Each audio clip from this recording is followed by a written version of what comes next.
I can't wait to get back on the road again. Back again. Dude, like for the baggers. Back home again. Back home again. In Indiana land. All right, welcome to the next episode of Dirtyard Dish, the CCW podcast. I believe this is episode 6 of our 2023 season. My name's Alex, entering my 3rd year here at CCW, hosting the pod this week, joined by Keegan Coy, CCW veteran, OG. Great to have you on the show, Keegan. Yeah, just shut it, dude. No, it's great to be on. It's been a minute since I've done one. I think I did one with Josh maybe 2 years ago. I tried to get him to do one last year, but he was being a bitch. So just typical Josh things. So yeah, classic. I'm excited to be back. Yeah, glad to have you. How's the off season been? You know, the long, cold Indiana off season. It's been pretty good. Been eventful. Got myself engaged. Found a woman to put up with me. So she is quite the wiffle ball aficionado. So she's very much excited for it to get warm out and to go drink some beer by the or at the Dirtyard. Oh yeah. So been dealing with all of the wedding stresses, but besides that, just kind of rehabbing the shoulder, making sure that I'm back in good playing shape, since last year was a pretty pathetic year for me. I know that feeling well. Yeah, you know, all the listeners cordially invited to Keegan's wedding. Yeah, absolutely. Yeah, just shoot me your name, email, text me, Venmo. Yeah, we'll accept whatever. Yeah, I'm sure that won't mess up the caterer at all. It'll be fine. Cool. Well, we're here this week. This episode's gonna drop, I believe, on the 1st of February. So kicking off free agent February with a bang with our pod here. And we are here to give a broad sort of preview and prediction for the month ahead and the free agency period. By the end of February, lineups or rosters rather should be pretty well sorted. And we'll know who's playing where this year. As if you've been following along, you know that with this new season, we've kind of reshuffled the teams once again, a whole bunch of systems in place to balance those teams out. Watch the last episode if you want more info on that. It's quite a slog, but Thomas Hopkins is in a hot tub. That's all you need to see. So that'll get you through it. I love what we've done with it. Yeah. I think this is one of the best things that Circle City has done is enacting this free agent February thing and the value system to switch up teams throughout the years. I know that was one of the biggest fears a long time ago, was if you put players on a team with not their best friends, then they're not going to want to play. And it's really awesome to be able to see the growth of the league into this amazing thing where I'll go on a team with any single person and I would have a great year. Yeah, that's great. Were you here year one, Keegan? Were you a founding member? Founding member, yep. Right, yeah. Sweet. Yeah, probably changed a lot since then. Yeah, just a little bit. I got a little bit more facial hair. Yeah.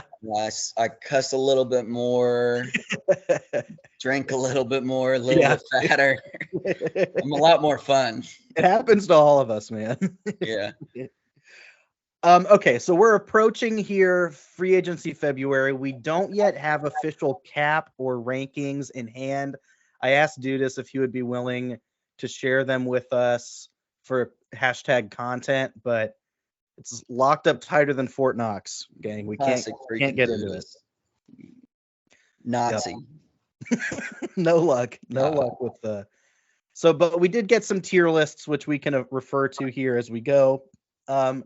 Let's start things off, though. Keegan, what are some of your biggest hot, bold free agency predictions for this coming month?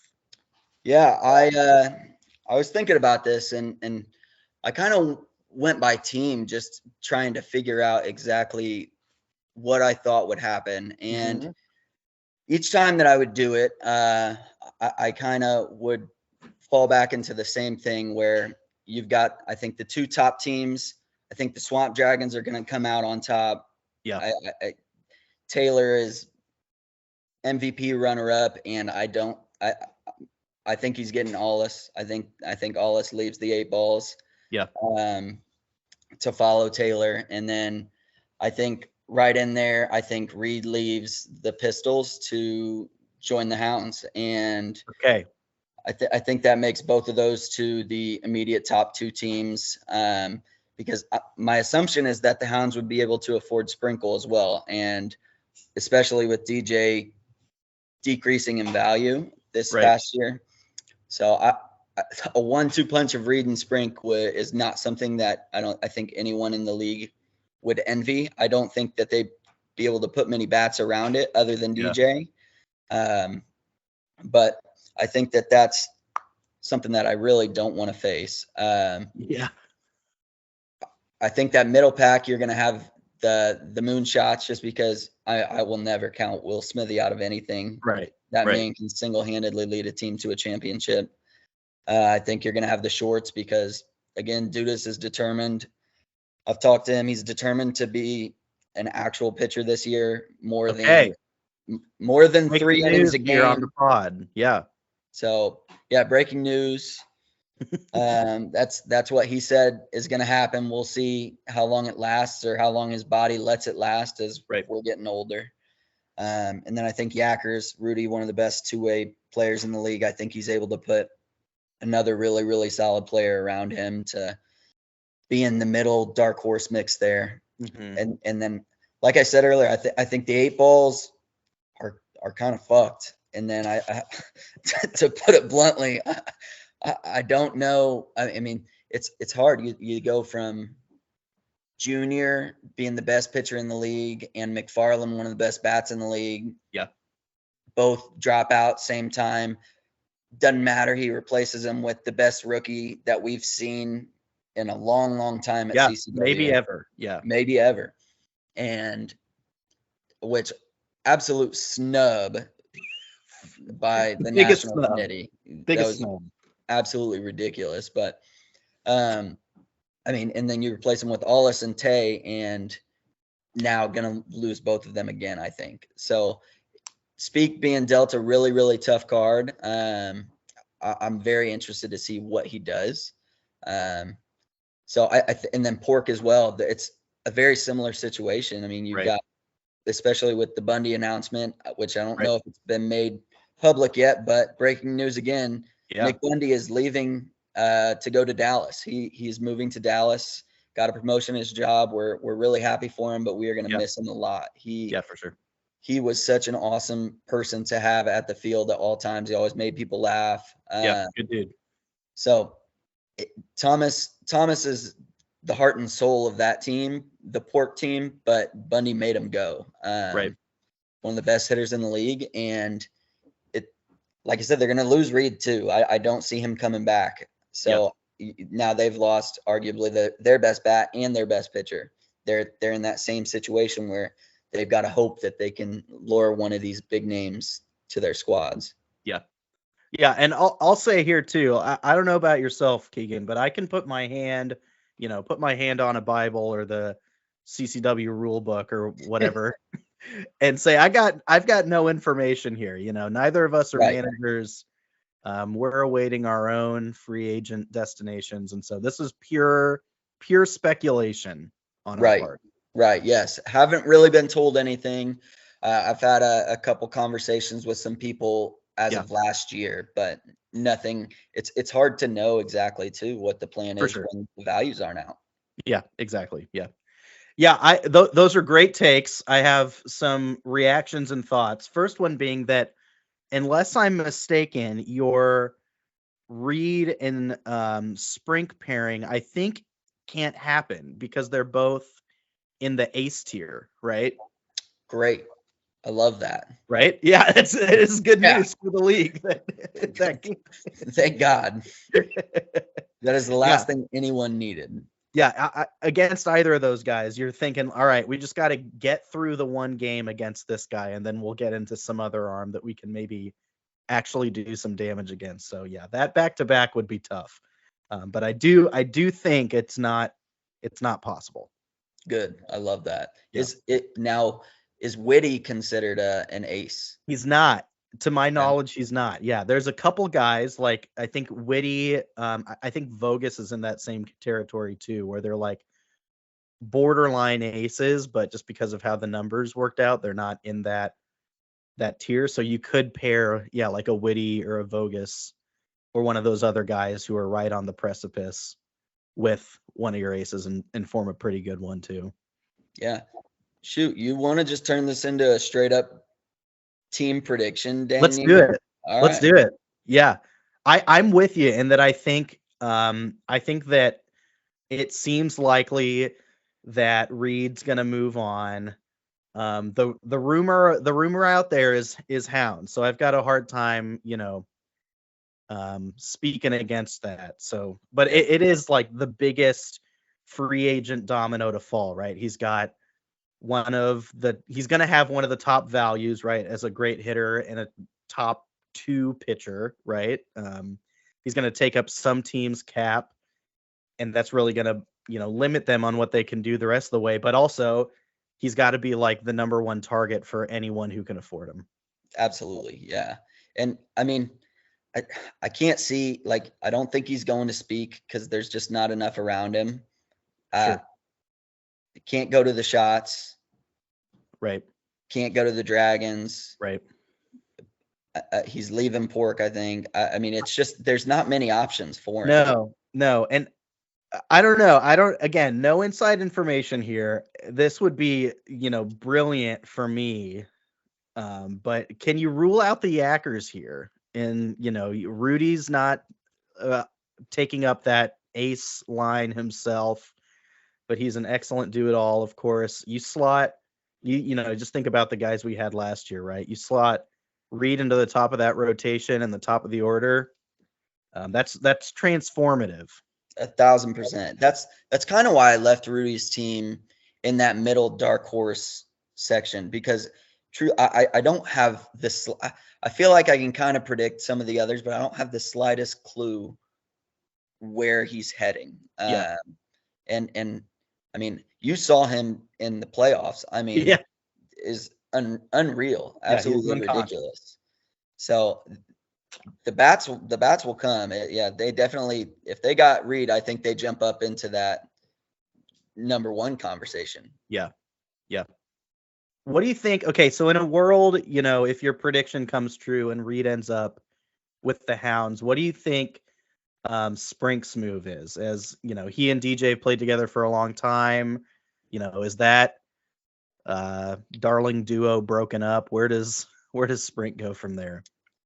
I think so. Sprink is considered an ace, so he would not be able to go to the moonshots. Is that right? That's right. Yep. Interesting. Yeah, wouldn't be able to go to the Dragons either for that reason. That would be really, really tough. I mean, I think a Shorts reunion would make a lot of sense there. Yeah. Due to his connection, and I mean, Yep. UND, he's been there before. He knows kind of what's expected. I think Yep. that would make a lot of sense.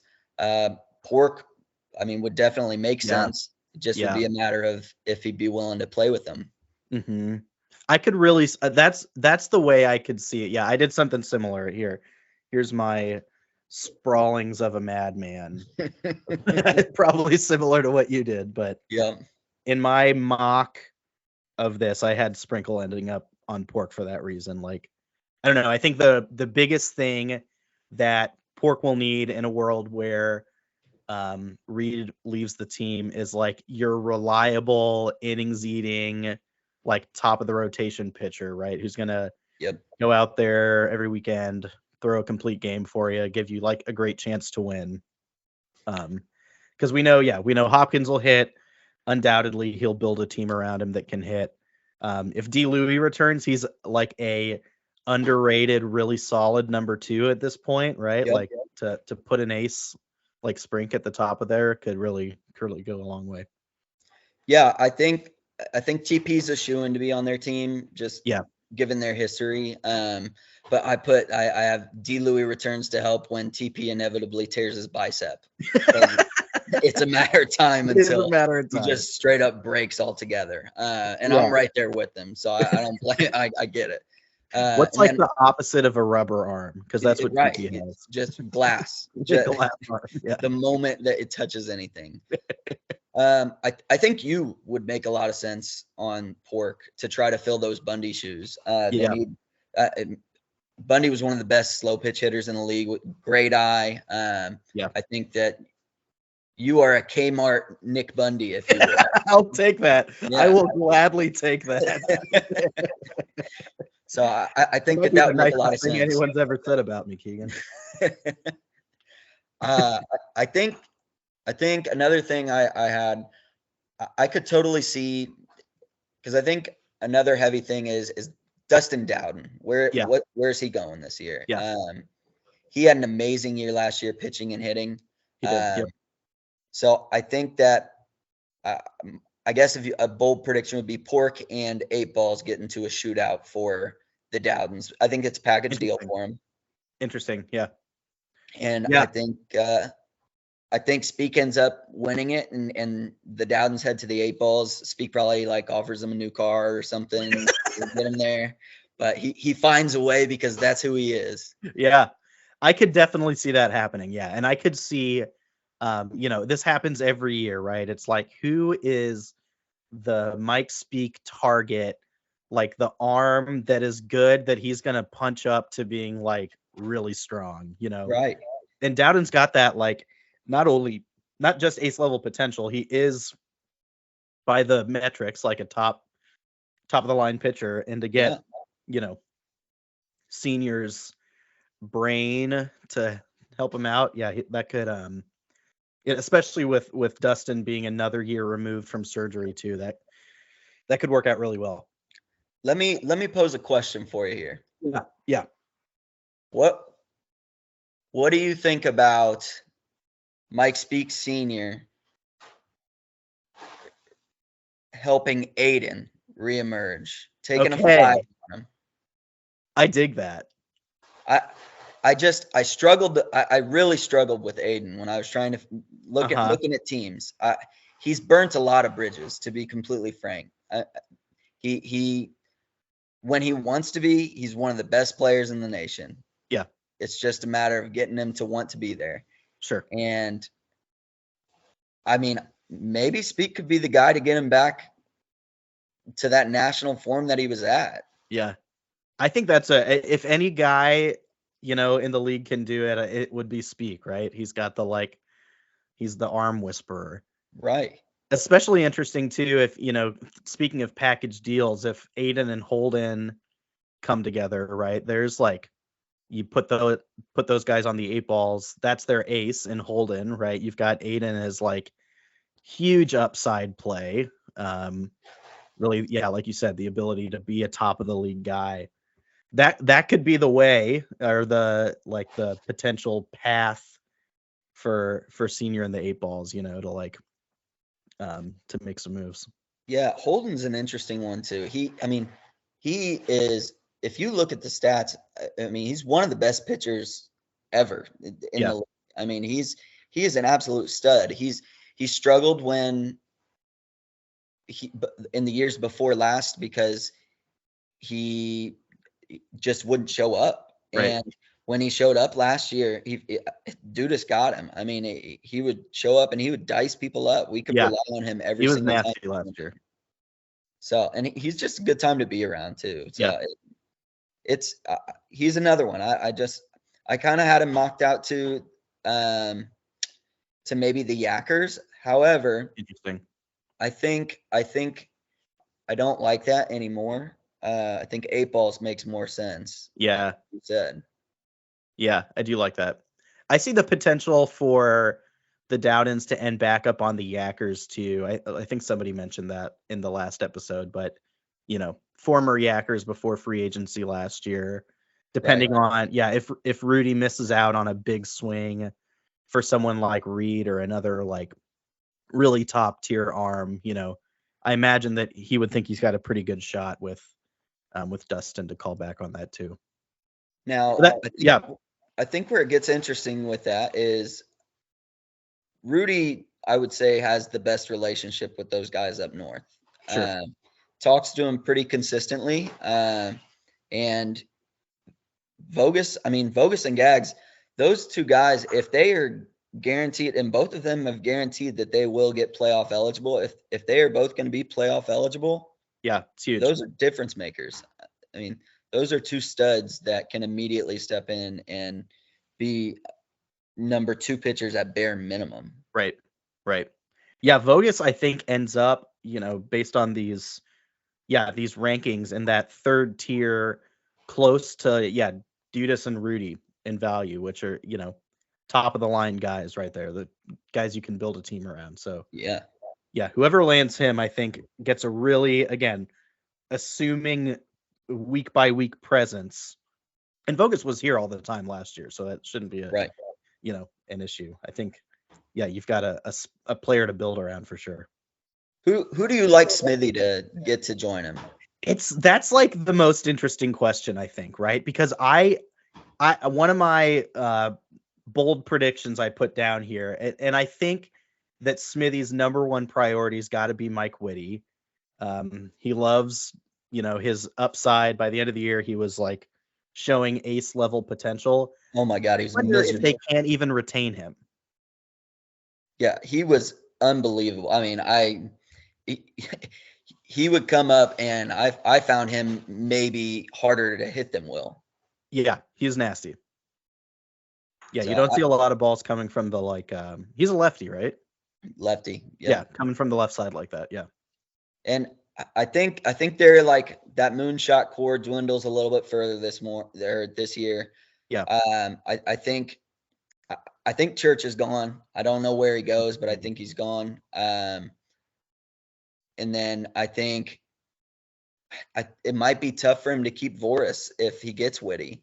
Yeah. Because Voris had a really, really good year hitting, and he pitched pretty solidly too.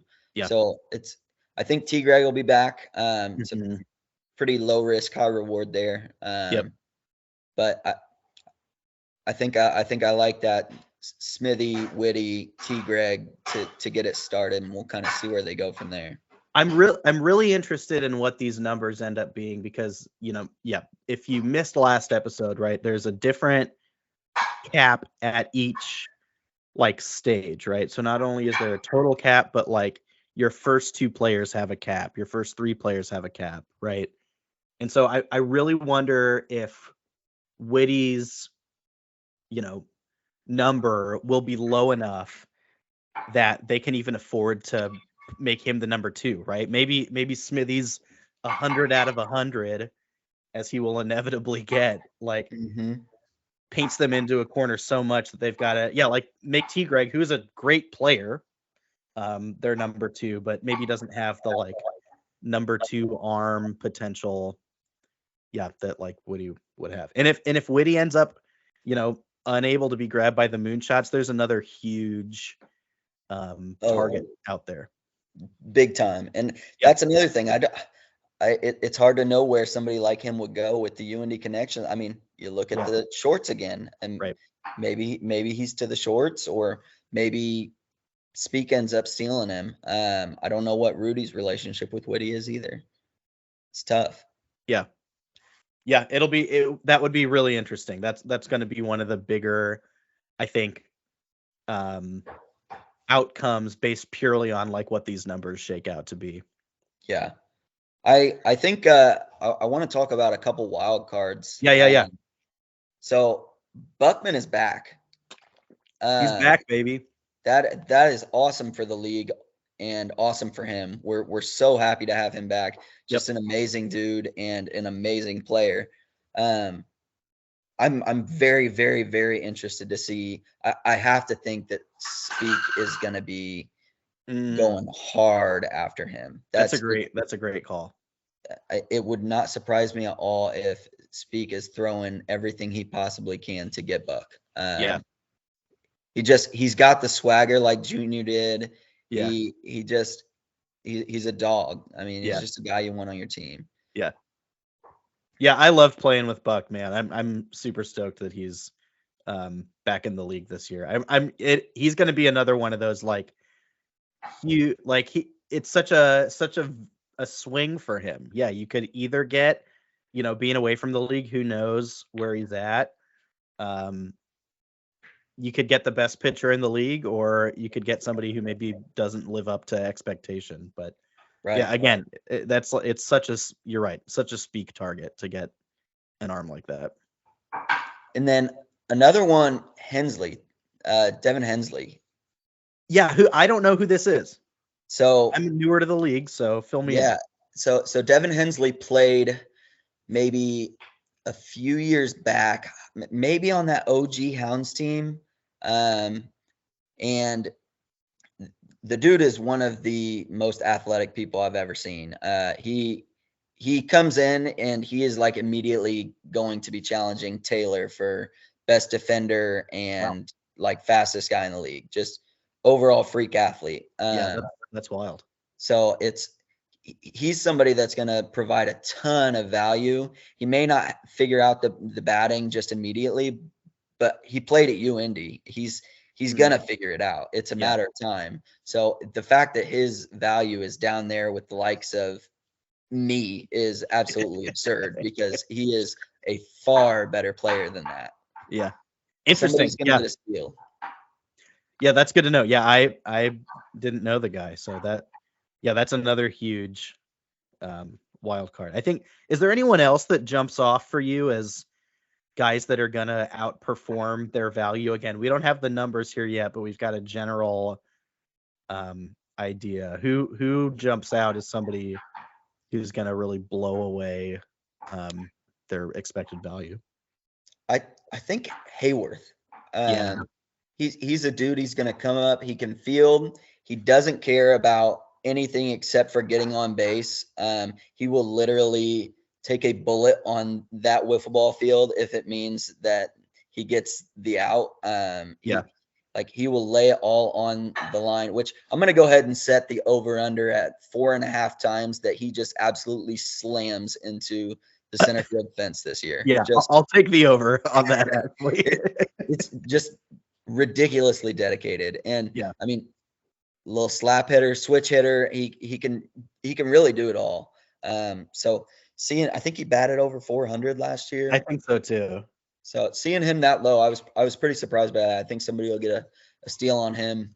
Yeah, Hayworth is like probably my favorite teammate I've ever played with for all of those reasons, and he's like just so fun to watch. Like, yeah, the level that he goes all out on the field, and I the slap hitting speed game obviously has never been a part of my repertoire. Me either, brother.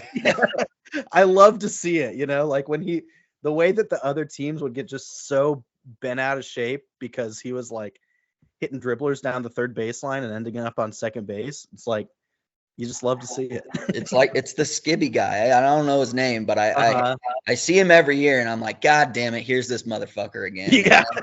Right. He has perfected it. He just slaps it right past the line, gets to first because he's fast as hell. It's a perfect strategy. I started calling Hayworth OBP Kenobi last year. I don't know if it's stuck as well as I hoped it would. But we can try it again. We can try to pick it back up. Yeah, we'll keep on it. I know I talked a little bit earlier about Gags and Vogus, but I know Vogus is really high up there, but I mean, that dude's an absolute stud. So if he finds time to be there every single week, I mean, he's true difference maker. Same with Gags.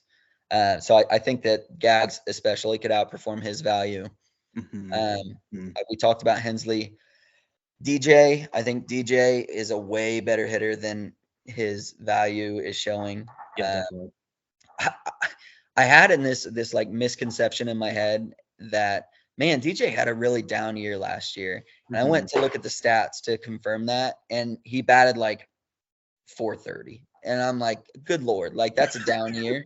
I'll take that. Take that at any point. Right. It just shows how like incredible he actually is. That's the perception of him as like a 500 or better hitter. Yeah. And then two others I got Mitch bias. I think this is the year Mitch figures it out. I really do. I think he's been like right on that precipice of finding it and just being an absolute dog out there. Yeah. And he'll have it some games and then not others. And I think this is the year that Mitch figures it out, becomes an ace, and nobody wants to face him. I like that. That's a great call. He like really figured it out at the plate towards the end of the year for us last year too. Like went on a similar tear in the playoffs. Yeah, and again, just another great dude to be around. Just he is. Yeah, great absolutely dude. Fantastic person. Yep. And then speaking of great people to be around, Cody House. Good. A Wiffle OG has been there. He has played in the championships. He's won a championship. He knows what he's doing. He's gonna hit well. He's gonna eat innings if you need him. He's gonna be there every single week. He's just gonna constantly laugh and giggle and be an amazing person to be around. Yeah. So I got the pleasure of being on his team last year and just absolutely fantastic. Loved every. That's great pick. Yeah. Who do you think? What you got? I had some overlap there. The ones that also stuck out to me, I think you mentioned how good of a year Voris had last year, but I feel like he's going to outperform that. He's in our 7th tier again with guys like myself. And I think he bumps substantially up there, especially if he is asked to pitch more, right? Yeah. Like he's not needed to eat so many innings on the moonshots the last few years. I think one way or another, if he sticks with the shots, they either lose one of those arms and he's got to eat up more, or he goes somewhere else and gets another more opportunity. I think he had a really strong year last year and will continue on that. Another kind of like dark horse is I think Dawson in his 2nd year is going to put together a nice year. I think that he's last year he provided most of his value in the field, I think, with you guys. But I'm even to, as a rookie, like get as many at bats and see the ball as much as he did on your team. Like that's got to be, that's going to pay dividends down the line. I know he pitched in college, right? Like I have no clue. At least close to it. I don't know. He'll figure it out on the mound too. So I think he's got breakout potential from this list too. Yeah. The thing with Blake is it is so much confidence for him. He has always been really, really good. And for a year there, he just like absolutely lost faith in himself at the plate. And then last year, it was nice to see it kind of come back. And you saw, I mean, he was up there near the 400 mark, I think, by the end of the season. And it was really, really cool to see. So it was awesome to see him get back to form. And then Dawson, I absolutely agree. He's going to be good. His average does not show it, but he made a lot of really good contact last year in his first year. So the only thing holding Dawson back is going to be how many beers he drinks that day. I'm going to be right there with him. Did we, aside, but 2 summers ago, we played in that like slow pitch tournament that the Y does here. And we made it to like the like semifinals. And we had like a break between the games. I don't know if you were around for this or not, but I get to the Dirtyard and I'm playing with Cade and Dawson and another guy. And Cade and Dawson are like housed a case each. And they're just totally blasted. Like, guys, it's effortless here. Truly, I don't know how they do it. It's absolutely effortless. No. I think that sneakily, both of those guys, when we finally put together a beers per inning stat, they're gonna be close. I wish we could keep track. God, that would be awesome. It'd be great. It'd be great. Keegan, you brought another talking point here to discuss this episode. You want to set it up for us to round out? Absolutely. Yeah. So I think the plan is I'd love to get back on here with Gertz and shoot the shit and talk about the league and everything throughout the season. So I kind of, in my PMT fashion, jotted down some Mount Rushmores for the season. So I figured we could go ahead and get it started with one of my favorites. I kind of left it up to Gersh to decide, but I was glad that he picked this one. So I figured we could start out with the Mount Rushmore of CCW players most likely to get fat. It's great. So Great. I'm very excited for it. I got a nice little list here. I'm interested to see if there's any overlap. But Dude, hey, as one of the, I would say, proud members of the Fat CCW committee, I'm more than happy to welcome people. you say, oh, In over here. the years, dude, it's gonna happen. It's No gonna be doubt. awesome just seeing us balloon up over the years. We're gonna be like the freaking kid from Willy Wonka. There you go. I love it. So I'm very excited. I would love for you to have first pick. Okay. Get us started off. Okay. My first thought, we just got done talking about him, but teammate of mine the last couple years, I'm gonna put Cade Luker on this list. I Yep. love Cade. Love it. He just got married. I think that's a huge factor in this. Once you tie the knot, your susceptibility to getting fat really goes through the roof. Again, I can speak from experience here. Not that I was ever svelte, but and we just said likely to house a case of beers a day, and that's not going to help. So Yeah. I love Cade, and I do think that he's running the risk of ending up, with the likes of Cody House and myself in this category. It's hard once you lock down the wife. Then it's like, man, who do I have else to am I impress doing? anymore? Yeah. It's hard. I get it. I'm on my way. I'm gonna be joining you guys soon. Yep. So my first pick, I'm gonna go with Austin Church. Interesting. Okay. Yes. And let me tell you my logic. Yeah. So Church just had a baby. Yeah. Congratulations to new father, Austin Church, new mother, Taylor Church. So happy for you guys. Yeah. Baby is freaking adorable. Can't wait to see little Baker out at the Dirtyard. Yeah. But new baby is it's not an easy thing, Yep. Yep. New baby's going to make him drink a lot to deal with Yep. it. New baby's going to make him stressy to drown out that constant crying that he's going to have to deal with. You know what happens when you don't get sleep? You gain weight. Yeah. Well, you got to look at all these healthy factors that are going to factor into it. Church might be pushing it a little bit later in the season, so we'll see. That's a good pick. Yeah, I forgot about the new kid, but that, and maybe even more so than getting married, I think is a leading indicator that you may end up getting fat. I mean, I work with kids every day, and I'm doing dry January, and it's kicked my ass not wanting to come home and crack one. So hey, we're almost there, dude. 2 days. almost. So I completely get where Church is coming from, and if he ever wants to share a beer, he could just let me know. There you go. That's good. Good pick. This next one was a tough one for me. I feel like, Cade was my no-brainer. Right.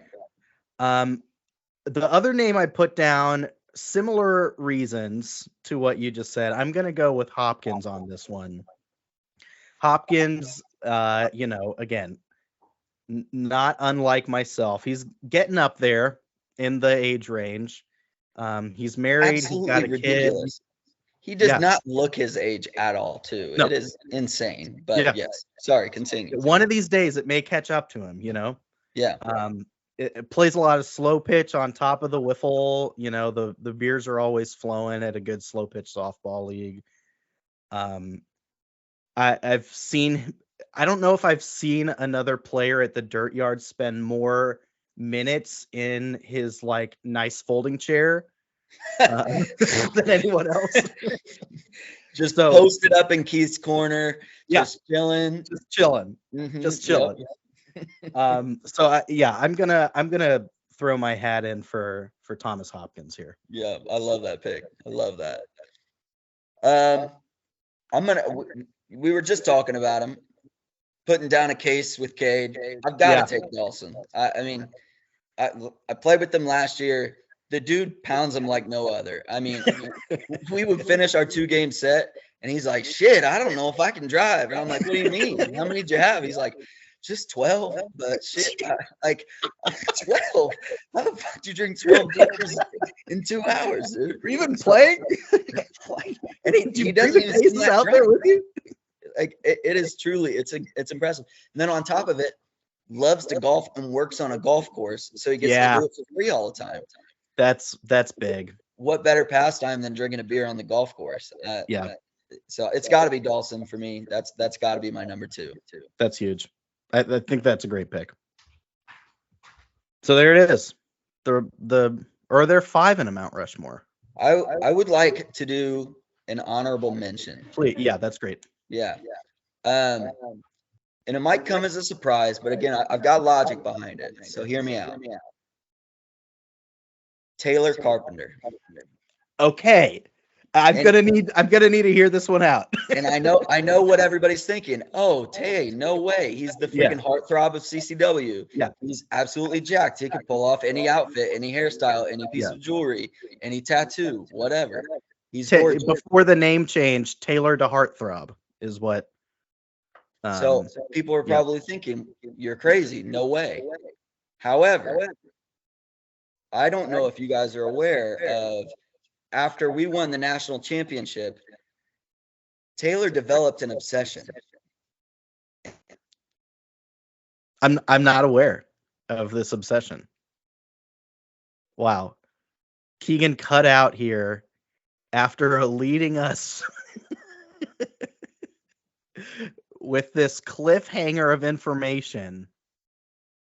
And we can't end the show without getting more insight into the obsession. Okay, he's back. Oh, did I lost you? Yeah, you cut off literally on he developed an obsession ... Oh, cliffhanger, even better. That's gonna be great. Perfect soundbite. Jesus. Yeah. You did it on purpose. Yeah, exactly. So he developed an obsession, and that obsession was eating and drinking everything that he possibly could out of the national championship trophy. Yeah. Every time you would see him at the Dirtyard, he had that bitch in his hand, chugging a beer out of it. He said he ate cereal out of it. Probably had some chili in it. Who freaking knows what else has been in that championship trophy? So I'm just saying, outside shot, if we're going wild card, if we're going dark horse, who knows how much he might be eating and drinking out of that. Yeah. If there's a betting line on this, you could really just, start showing up places like, hey, I got there's cheeseburgers in the championship trophy, Tay. Fill it with some McDonald's, Tay's in. What are you going to do about it? What's the grossest thing you could imagine eating out of the trophy? For me, when you said chili, I thought about Skyline Chili Mac, and I think that's it for me. Pretty disgusting. Yeah, I think some spaghetti's gotta be up in there. That's anything with a good amount of glop. Yeah, it's gross. Okay. Anything else to sneak in here before we wrap this episode up? Give me gun to your head right now. 1 through 6. How's it finish out? Ooh, that's tough. I think. Okay, I'm gonna go Swamp Dragons. I think I'm gonna go Shorts too. I think the Shorts pull out a big move. They land an ace. They're gonna look tough. Yaks, Hounds. No, I don't like that because now the shots aren't in there. Okay, we're starting over. It's so hard, especially when we know nothing. It's tough. I'm gonna go Dragons. I think. Yeah, Moonshots have to be 2 because no matter who else Smithy puts around him, they're going to compete. Yep. Shorts, Hounds,